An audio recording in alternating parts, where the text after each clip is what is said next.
So, the purpose of this webinar today is to give an update on several important BIM-oriented summits that took place all in the same few days in March. And we're fortunate that Calvin was able to travel to Puerto to be at the Building Smart International Summit. Calvin has created a good presentation that will help us see the highlights. And yeah, thank you, Calvin, for sharing your screen.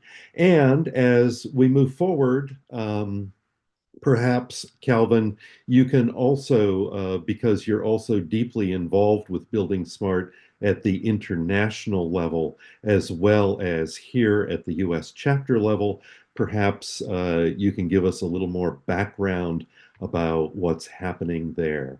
So, with thanks, I think I'll just get us started and turn the mic over to Calvin.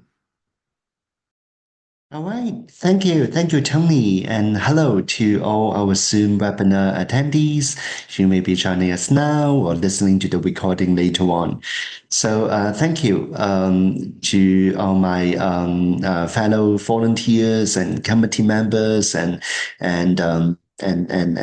all the involvement to try to bring some global highlights from a couple summits so that we all can learn, we all can reflect, and understand that no one of us can be in all these different summits all around the world. So I think reflecting on some of those is always helpful. So I'll take a few minutes as proposed by the webinar kind of like plan to share some highlights from the Building Smart International Summit that just took place in Portugal, in the city of Porto, in late March, a few weeks ago.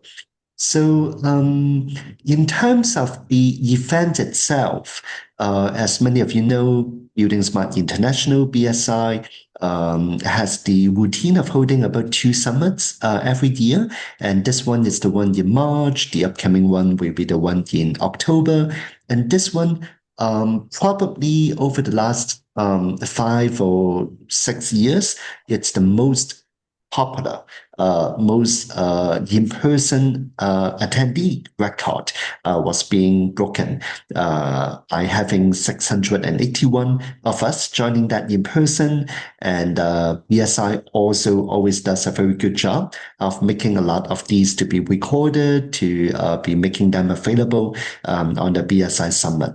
So we can see from the activity that 45 countries were represented, 25 industry sponsors were supporting the events. So you can tell that it was quite a popular, quite an active event.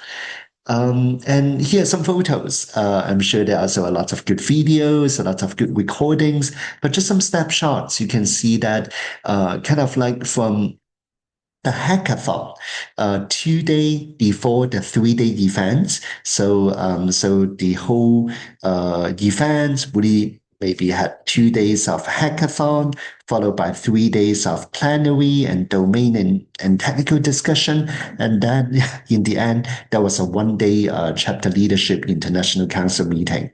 So you could see many different style from kind of like a hackathon, teams working day in, day out across kind of like around the clock to work on some specific problems within two calendar days and able to solve some amazing technical kind of like challenges and be able to demonstrate how OpenBIM can work. That was what the 2 day hackathon was about.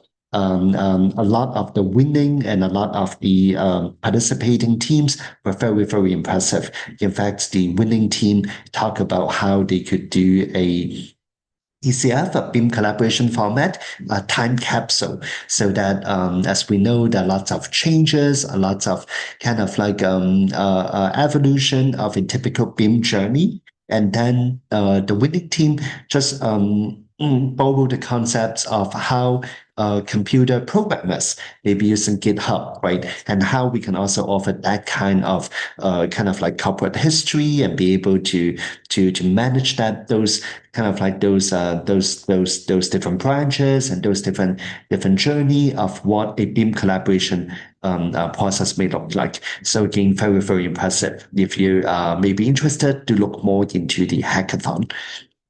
And then, as you could see, outside of the summit, there was also a fabulous cocktail cruise, and also a fabulous summer dinner being held at a historic building in downtown Porto.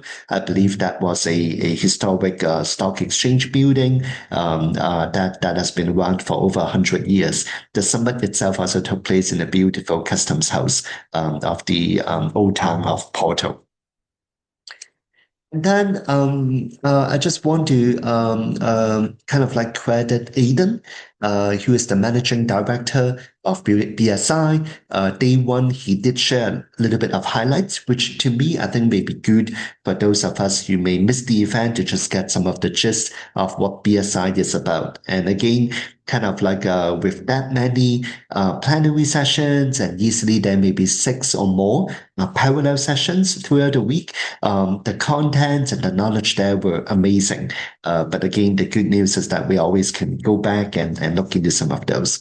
But then just as a snapshot, where Aiden kind of like reported, the current state of Building Smart International was that we had 40 chapters and counting, really representing quite a global team of believers, of evangelists, of benefactors of the open beam solutions. And that Building Smart, it's a lot more than just the industry foundation classes that has been with us for 30 years and counting. But then it's also about the full ecosystem of solutions, of people, of products. And so some of those include kind of like the information delivery specification, ideas that help us to manage the requirement, building smart data dictionary, helping us to kind of like connect the information with the data dictionary to make it more machine readable and make it more global and be able to work with to work with any local settings or organizational settings. The validation tools that Building Smart International has come up. It's also turning a lot of the validation and the quality assurance, the quality control to be much more scalable, to be much more objective. And then the BIM collaboration format, as I mentioned, the hackathon, we're building upon the BCF in the winning kind of like proposal. It's about how do we collaborate? How do we make sense of all this information management and be able to make more informed decisions and then to get those going. And then, of course, BSI has also seeded the idea of an open common data environment. How do we not just focus on CDD, but make sure that the CDE also would be interoperable among one another. So at the same time, the recognition, the early exploration of the broader wave of AI, artificial intelligence, certainly was with us every day throughout the summit, and also something that was a good kind of like reflection in terms of could this provide a new foundation so that can be built with open standard that BSI is about? Is it the structured, the trusted, the connected data? And how do all this data may go hand in hand with artificial intelligence as a backdrop, as an enabler? So that certainly were some good ideas there. And then Aiden also gave an update during the plenary, but then many BSI staff, any BSI volunteer leaders, any experts also share kind of like how the different kind of like releases and versions and initiatives about Open BIM are all important. It's not like we all only work with one and forget about the other. And they all also come with different kind of like vintage, different age, different maturity, right? So it is. I'm part of the team who started working with IFC 1.5 some 25 years ago with the Finland government, with Stanford University, and even back then, 25 years ago, OpenBIM at version 1.5 in one of the global first applications certainly has a lot of good value. We were able to reduce time and improve quality and look into lifecycle assessment. But sure, there were some limitations of what IFC 1.5 that we came up with a recommendation how to move forward. I would take that to be very similar to where we are. IFC 2x3, it's widely used, a good kind of like major products out there that is being adopted, being supported, seeing great benefits on many projects and teams. And then IFC 4.3. It's something that ISO has approved, and lots of, for example, here in the US, we certainly have a roads and bridge committee look at how to bring that into the infrastructure community, how to make sure that all the software solution providers are supporting it, how to report on any edge case, any particular kind of like limitation that we need to work on, that we need to strengthen. So IFC 4.3. And then IFC 4.4, it's also something that is now getting ready to go for the ISO process. There are also lots of good kind of like chapter representatives and domain experts focusing on the business case and the technical roadmap. And then what may used to be called the IFC5 or the IFCX. I think that's still a code name to be reaching a good consensus. But the idea about IFCX, or what may be formally called IFC5, is that X does not imply a particular kind of like progression because or a dependency, because IFCX is really about turning a lot of the existing IFC to be much more agile, to be much more kind of like tying in with today's technology, rather than back with the older step model that may be a little bit heavier, a little bit less agile, and how that can be an empowering kind of like release to make a lot of the existing IFC work even much more swiftly in the cloud with AI, with data kind of like object-oriented exchange rather than file-based exchange. So I think a lot of those are all in good kind of like a trajectory. But of course, we all know that with Building Smart being a nonprofit, being a member-driven, being kind of like striking a balance between kind of like how to best spend the resource to accelerate on which part, or how do we maximize the resource to get the support. I think that is also certainly how best we can strike a balance. How can we gain more resource to support all this important work? And with however much resource we get, we still need to strike a balance in terms of where to allocate that. So I think that that's also something very important for our community to continue to look at. And then in terms of FCX, I briefly talked about that. The idea is that it will be a lot more stable, a lot more modular, a lot more extensible, and future ready. And where we are in the roadmap, you can see that within Building Smart, there will be the standard committee executive, the SCD, kind of like being involved in the review, and there are different subcommittees on technical side, on the executive side, for consultation, for approval. So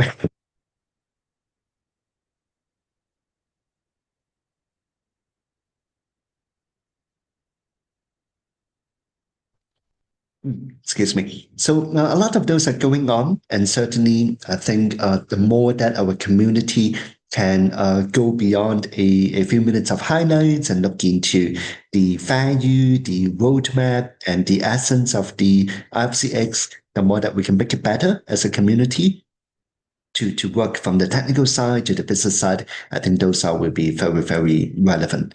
So, and then the next summit will be in Tokyo, Japan, And then at the same time, we are now 40 chapters strong. And so you can see domain leadership awards program is now officially open. Brazil has become a full chapter. There are, I think, about 20 or so full chapters out there. Among the 40 chapters, the other 20 or so are what we call developing chapters or chapter information. So a lot of initiatives, a lot of activities. Just checking the pulse. Out of the 700 people there, about 120 voted that, oh, they do have an open BIM policy within their organization. And 13% of that being polled responded to the poll were not sure, or 40% saying no. And then which emerging technology among that 71 people who responded, again, that may be 10% of those who attended in person, thought that majority of them thought that AI would be huge, right? On the other hand, many of us were drawn that many of us thought that robotics was quite special to receive a 0%. Yeah, I actually personally think that there will be an important part of where robotics can overlap with BSI. But apparently, I did not cast my votes on that particular question. So, and then coming firsthand, along with Tony, along with a few of my teammates at Strategic Building Innovation and at Building Smart International, we did facilitate a discussion on global open BIM. What would be the business value, the business impacts? What may be some global mandates, be they on approval, on permitting, or on procurement and project management. And then we're very excited that we were able to have a dedicated breakout along with BSI, along with Building Smart chapter leaders from Brazil, from Portugal, to team up to share our respective perspectives, progress, and more importantly, to gauge there were easily, I think, more than 20 here chapters being represented in the room, coming from different parts of the world, and more importantly, how could we open this up, reach out, and collaborate with other chapters to turn a lot of these important topics to be of global collaboration. So in that session, we also reported back on how the sponsoring chapters and my team at SBI, we were able to focus on global opportunities when it comes to whether open BIM provide any value, whether open BIM provide any metrics, whether open BIM make any impacts to a workflow, to an organization, to a project, or to the industry. And so we talked about what we did in phase one, which was about less than a year long. We talked about what we look out to phase two, and what were some of the lessons learned in terms of maturity of the industry when it comes to the appreciation of value, and what, based on that maturity, we will propose to do. So, the thesis was that just looking at all the award-winning projects that BSI was giving out the awards, there were lots of amazing storytelling. This project was articulating the number of accidents that they were able to maintain, which was zero. Another project was able to articulate that they were able to reduce the time by 144 days using OpenBIM and OpenBIM Empower workflow. And you can see the many different amazing impacts and metrics. But we were proposing that how can we curate that? Is it based on self-reporting? Is it based on third-party validation? How do we store them together? How do we provide all the chapters or even the public to be able to appreciate them, to benchmark where you are? So I think we could see that, A, do we have those metrics? And if we do, can we categorize them? So our team came up with 8 categories in terms of how we could articulate the impacts, the benefits, or the impacts, right? And is it about improving quality? Is it about making better decision? Is it about reducing time or having better time management? Is it about first or life cycle costs? Is it about improving the operational efficiency, the branding, talent recruitment? Is it about asset or asset management? Is it about the procurement itself, the delivery itself? Is it about safety and very importantly about safety and security? Right. So can we actually start to put all these metrics in a framework such as these eight categories?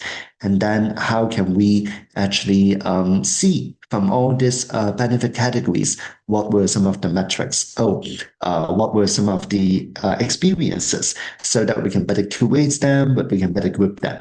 So those were some examples that we did share at the summit. For example, how we use IDS, Information Delivery Specification, or how in this screen we use Building Smart Data Dictionary and be able to achieve time reduction to improve coverage, improve quality. So that was another topic. Last but not least, we also talk about mandates. As this map was starting to be very, very busy, that in a good sense, that the open BIM solution, we are getting global good adoption. Back in the days, 25 years ago or 15 years ago, there used to be one organization, certain pilot projects. But even when I was involved in some public procurement projects some 20 years ago, we start to see government agency mandating the use of open BIM. There used to be one or few such cases. We now have a busy slide covering a lot of those initiatives. So that became the limit of what slide deck can do. And so for about a year and a half or two years ago, and BSI and my team at Strategic Building Innovation, we have come up with what contributed to all the chapters around the world and came up with a publication to try to organize, document, and provide a platform where we can curate, where we can analyze some of these global open BIM mandates. So, for example, we were comparing what may be some open BIM initiatives around the world. So we have seen 14 countries, and I'm sure that we're missing some. So if you are aware of some other countries not being reported or having some good updates, do reach out to us. We would always love to continue to look into how to update that, how to provide a value-adding piece. So we also try to differentiate that within these 14 countries, how many of them may be more working on public procurement, large public agencies working on capital projects, capital investments that require the use of open BIM, IFC, BSDD, IDS, and beyond. So there were 10 of them. And then what may be some countries or global mandates that adopt open BIM for permitting, for approval, for submissions, right? So those were not only on public projects; those could be on private projects, could be on any projects that needed approval. So there were 6 of them that we were able to report. Again, I'm sure that there are a lot more out there, and we would love to hear from you. Review our report. Give us any pluses or deltas. What did we do well? What should we continue? What may be something that we miss? How can we team up with you to make it better? Again, this is meant to be a voluntary, a global kind of like initiative. And then in the procurement side, do we care about kind of like the maturity? Was it a pilot case? Was it full adoption? What would be the business value that we could track? On the submission case, what kind of permitting, what kind of approval do they deal with? Are they fully on BIM, open BIM as the driving force, or is open BIM kind of like a supplemental? Would they be willing to go even open BIM model as a legal documents?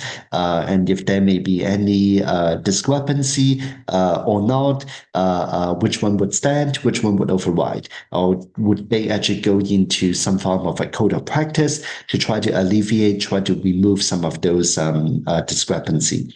So I think those are something that we talk about.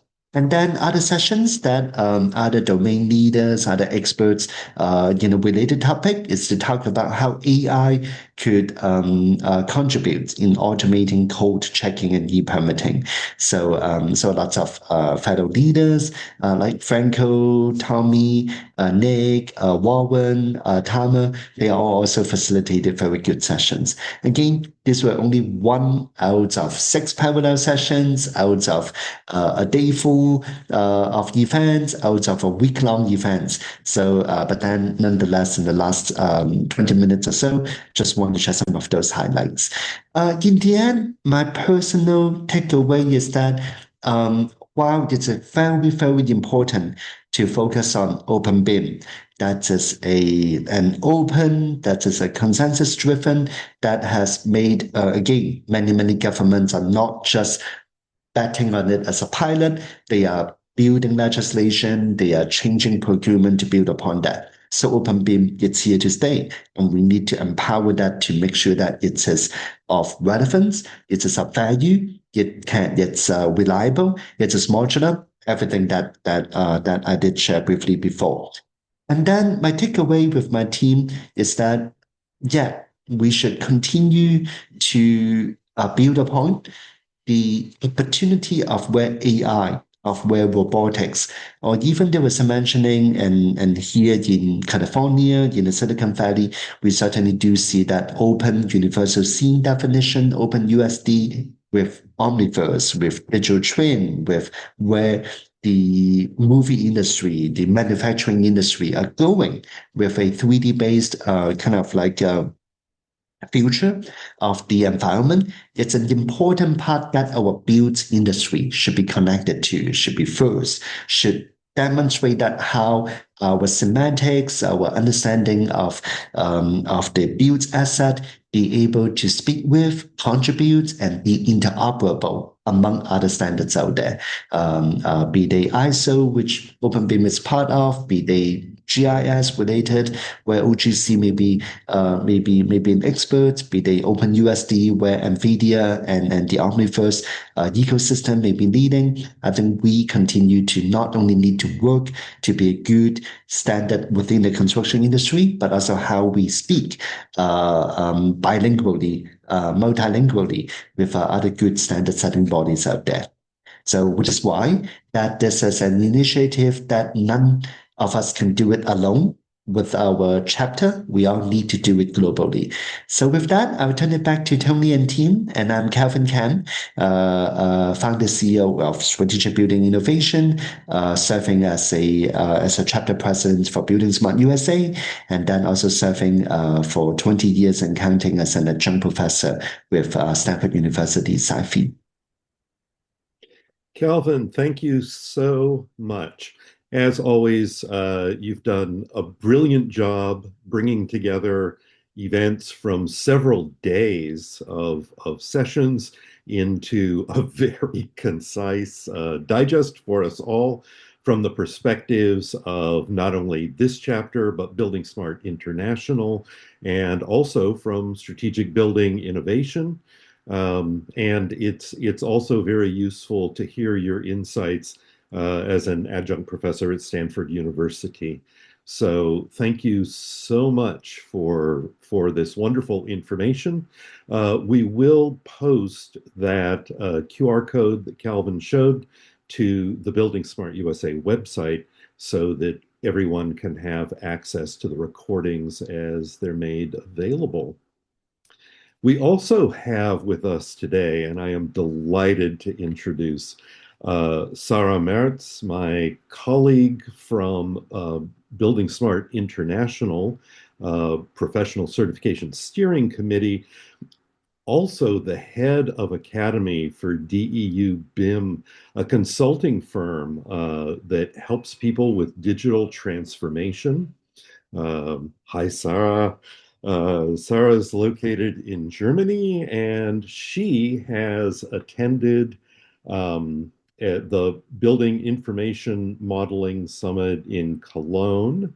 And she has also attended, that is called Digital BAU. And she has also attended the BIM World Digital Twin Summit in Paris. So, Sarah, welcome, and please update us on all the things that you saw. Thank you so much. I hope everything works well with my digital connection right now. Before I had some troubles, but Yeah, we know you had some technical issues, but we're seeing your screen very well. hey, perfect. So obviously today it's not about four BIM summits, but about three. But I hope I can make up for it with some insights from France and Germany. So thank you for having me, and good afternoon from my side. Good morning to your side. Um, I'm speaking from a German and more broadly European perspective, and I say that quite consciously. Because one thing I value deeply about working in Europe is that we are so many. We are so many countries, many markets, many languages, many opportunities to learn, and we are very close neighbors. And this might create differences from time to time, of course, but it also creates a constant exchange of ideas, of standards and expectations, and it creates a very positive need to learn from one another. So apart from me working for DEUBIM as in Deutschland and BIM, where I'm head of the EduBIM campus, the academy, I'm a studied architect and civil engineer, and I studied all around the globe, such as Stanford universities, quite many years ago, I have to admit. But still, this is where I first got in contact with building information modeling in the year 2011. Meanwhile, I'm not an architect, I'm not a structural engineer anymore. My own focus is BIM qualification. That means I'm especially interested in skills, profiles, roles, and also procurement expectations which come with it. And this is important to me and maybe shows you my focus of the two events I just visited. I've been to Digitalbau Cologne and BIM World Paris. I give you some insights. They are two of Europe's most relevant events for digitization in our construction industry. And just a quick note to start with, thank you, Kelvin, for the great insights to the Porto Summit. To everyone else, the Building Smart Summits are always events led by the industry's thought leaders. However, our industry is very large and can certainly be a bit slow to move at times. So as a result, hackathons and project plans related to IFCX were not represented in Paris or Cologne, at least not yet. They're a little bit some years behind Building Smart Summit. So yeah, two events in this area of the world. To jump further in, yeah, around here, you can see Paris, you can see Cologne, and there are those two big events. In general, I see Digitalbau Cologne and BIM World Paris as complementary. Digitalbau feels very close to the operational reality of our industry. It's strongly connected to workflows, software ecosystems, interfaces, and the full construction process. Its official framing is explicitly the digital transformation of the construction sector all across the entire value and process chain we're having. BIM World Paris, by contrast, is not only named BIM World Paris, but BIM World Paris Digital Twin. So you can also see or hear there's a different wording in it. By contrast, it feels often much broader in strategic framing. It presents itself as a major event for the digital innovation in buildings, in construction, in energy-related transformation. So in this part, the contrast is not Germany versus France, It's rather Cologne Digitalbau is the little sister of the biggest construction fair in the world, which is Bau Munich, and often shows where digital practice meets day-to-day business. Paris, one of the many BIM worlds all around the globe, shows how BIM sits inside a wider transformation. I would like to have some words in advance of the European framework, because Europe does not move in one straight line. We are different markets, and some are more mature than others. And some are stronger in policy, others in planning workflows, others in industrialization, some in public sector framing. So when I look at events such as Digitalbau Cologne and BIMWorld Paris, I do not see just two separate conferences. I see two windows into how Europe is negotiating digital transformation in the built environment. Different speeds, different emphasis, different levels of readiness, but sometimes shared questions at the same time. And from my perspective, the most important shared question is, do we have enough capability and not just enough technology? A bit of the background. A key European observation, proximity, procurement, qualification. One point I find especially important and perhaps interesting from a perspective of the United States is that in Europe, public procurement creates a strong structural driver. Above certain thresholds, public contracts in construction must be advertised European Union-wide under European procurement rules because they are presumed to have cross-border interest, as neither roads nor rails are crossing at the borders, but they are going abroad. And the European Commission's current threshold is 2026, around 5.4 million euro, which should be around 6.4 million US dollar plus tax. So it's not a big construction project. You need to have the threshold for a Europe advertisement. What you can look at here are two extracts of the current on the right side and the last German coalition agreement of our government. And actually, the one on the right side from 2025, it's already a third coalition agreement, coalition contract, where building information modeling is mentioned. Mentioned as a must be. And as you can also see, even if it's in a different writing, it has to be open BIM. All those thresholds and procurements and governmental mandatory wishes and contracts, why does it matter for our BIM? Because when projects are competed in a cross-border environment, capability becomes legible for every country. Clients need ways to assess whether bidders can actually deliver digitally, collaboratively, and reliably. And bidders need to know what they need to learn. So our BIM competence increasingly becomes important and relevant as a suitability criterion in projects. And that means qualification is no longer a nice to have or something you might learn at university, at school. It becomes part of the market access. The European Union threshold is explicitly designed for higher value procurements with cross-border relevance and requires a transparent and furthermore non-discriminatory procedure. This is how the German version, feel free to read it, of the procurement portal looks like. This procurement portal you have in every European Union country.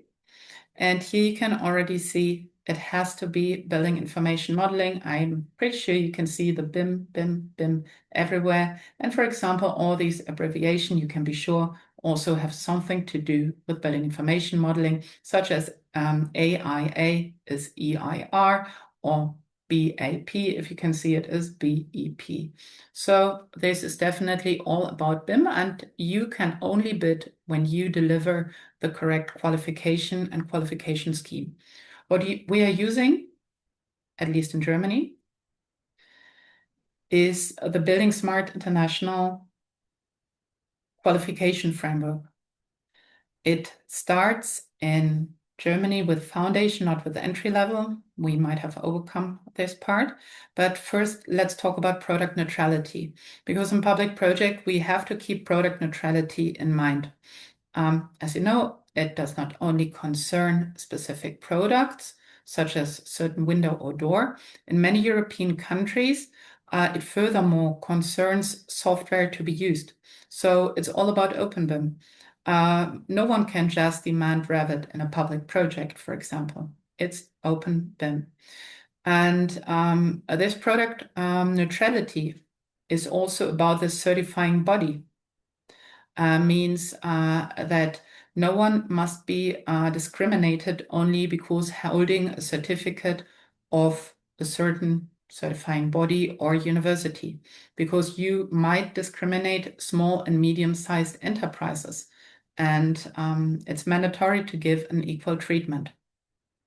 It's a very important point to me, because if software cannot define capability, then capability must be shown through the people, the humans, and the processes they're delivering and the delivery competence.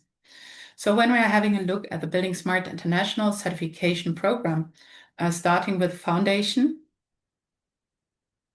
it's a minimum requirement, usually in European Union projects. And it's a Building Smart International Foundation basic. But at the same time, when I said no one is allowed to say which certifying body should give your certificate, we needed to find another way around, because we were convinced in many European countries of the certificate and the learning outcome framework and the curriculum. So what did we do in Germany? You can maybe see already here VDI. VDI is a German standardizing body, not the biggest one, DIN, but the second biggest. So we put all the curriculum and learning outcomes from the Building Smart Professional Certification Foundation into a national standard. And every party in procurement is allowed to see BIM suitability according to a certain standard. So all the content is in this one, which is German again, and I'm not starting to translate all this.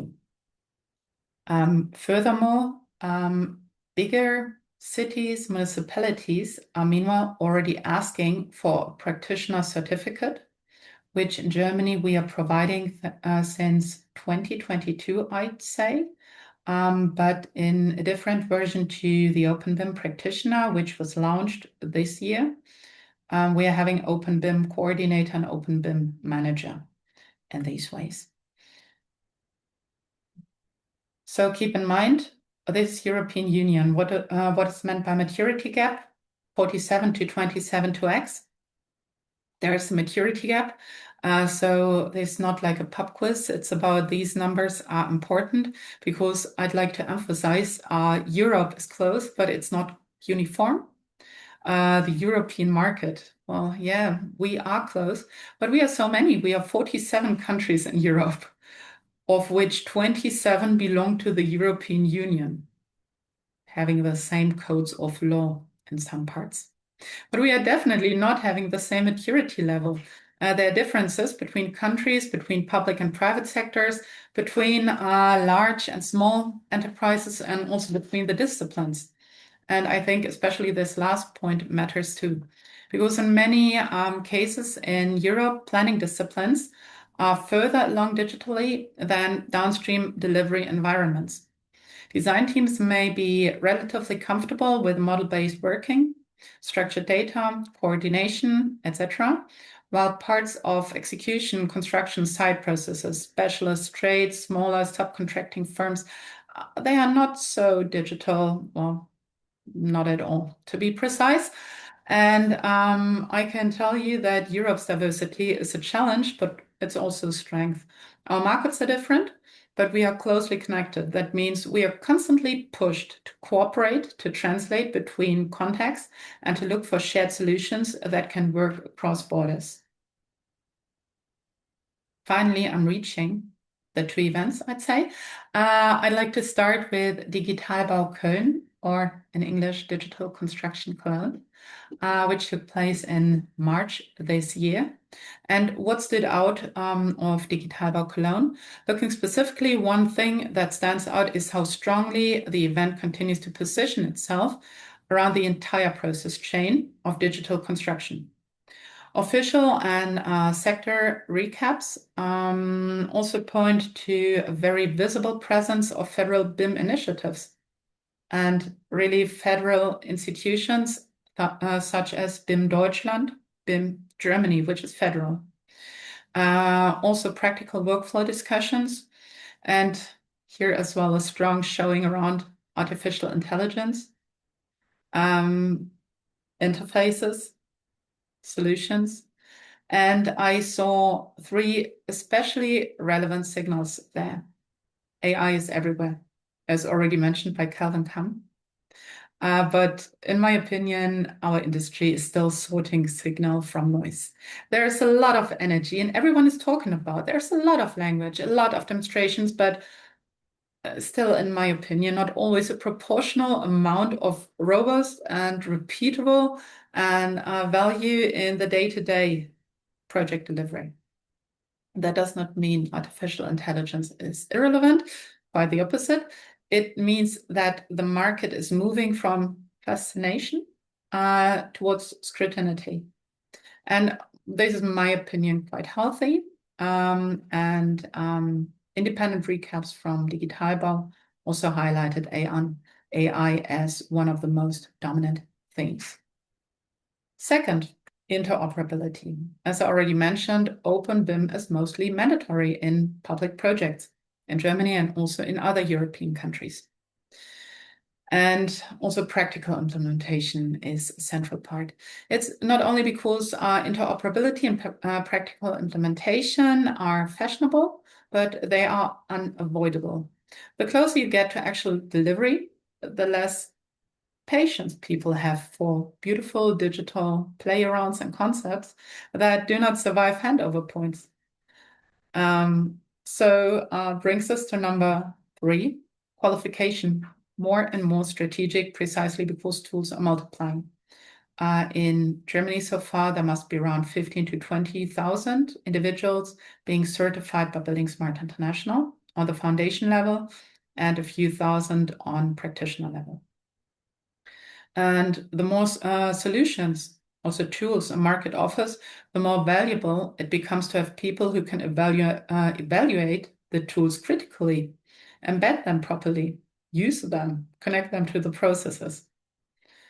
So my key takeout is there's momentum, but what is today ready to scale, for example, especially when it comes to AI? And another point is not Europe has solved BIM, but we are somehow getting better at distinguishing digital potential. From Cologne to Paris, it takes me about 3 hours, 15 minutes by train. So let's go to Paris. Oh yeah, first you can still have a snapshot. This is me and a robot. This robot which should make your life on the construction site maybe easier to avoid overhead drilling. Now really going to Paris, France, 1st and 2nd of April this year. What strikes me is a broader framing around digital twin, buildings, infrastructure, territories, and energy. The energy, the event positions itself not only around building information modeling in the narrow sense, but much more in a wider system, broader system. And that wider framing matters because increasingly BIM is not being asked to justify itself only as a design solution. Instead, it's being asked to support when it comes to decarbonization, to asset intelligence, to the operational performance and lifecycle decision making, and to resilience. And that is one reason why sustainability is so strong right now. Sustainability is also kind of mandatory in the European Union with the ESG criterions and corporate sustainability reporting directives we are having. But the definition of sustainability is not only close to the environment itself, it's not only the environmental part, the E, but it's also about creating long-term value. It's long-term value created by reliable data, so we can make better decisions, we can reduce waste, we can improve the life cycle performance of our assets, and we can design buildings which are more efficient, more resilient, more future ready. So it's not only sustainability when it comes to environment in this definition, but more sustainability also of the data part. My takeaway of Paris, and whom you can see here is apart from me, and on the left side, two representatives of Building Smart France. On my right side, a person from BIM Quebec, Canada, and Jose Carlos Lino from Portugal, who was already mentioned and shown before. My takeaways of Paris are it's all about better decision making by the help of digitization, by the help of BIM. It's bringing me back and leading me back to qualification, because it's not only about the better coordination, it's expected to support a better evidence as well. Summary of both. But combine both events. My conclusion is Europe is entering a phase where the question is no longer whether digitization matters, but that debate is over. But rather, how can we build reliable capability across unevenly mature markets and disciplines? And I think both events, in different ways, gave me the same answers.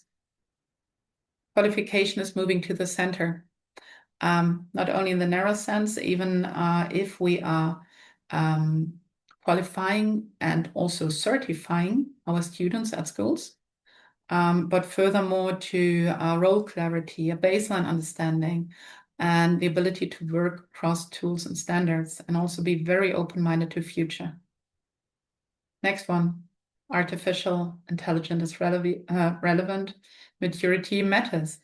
The industry so loves to see AI, but we need to jump over to proof.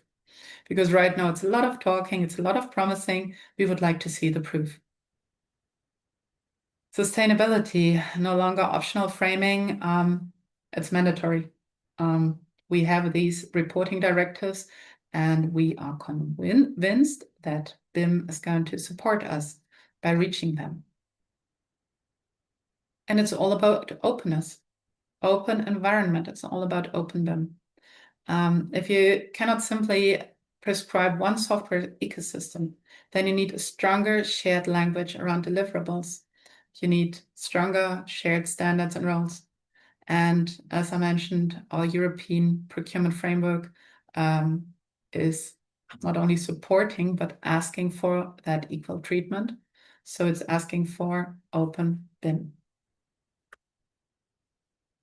To summarize in one sentence, both events showed strong interest in innovation. Still, they are not so far ahead as the Building Smart International Summits are, but still strong interest in innovation, but also growing awareness that innovation only becomes valuable when you're also able to deal with it, when there are people who can apply innovation in practice. And this works. Thank you very much. Looking forward to the discussion. Sarah, thank you so much for this very insightful compilation of ideas from these two very distinctive types of summits, which you've synthesized and brought together for us. It also helps us in the US begin to understand how our 50 states sometimes encounter differences since they're all locally driven, and that in Europe we have the 47 countries who are in perhaps a similar situation in many ways. So thank you so much. I'd like to invite Calvin to come back onto the virtual stage with us. And we will begin. Hi, Calvin. Thanks for coming back. And we will begin to address some questions that we have online.